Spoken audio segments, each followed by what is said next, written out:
Ayan na po ang mga baby ni Kali.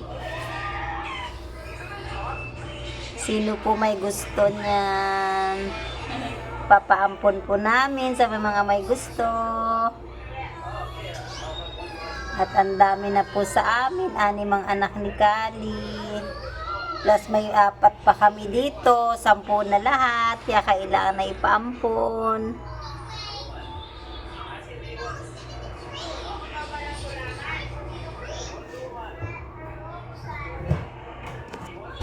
Andito yung ano yun dito.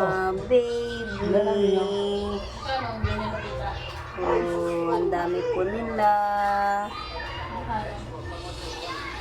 Dito. Isang bahay na namin to. 2, 4, 6. Ano yung biglang niya? Bakit? Gano? 6,900 yuan. Baba. Tita! Tignan mo. Yung baba bill natin, 6,000 na lang ha. Bakit? 1,000 yun.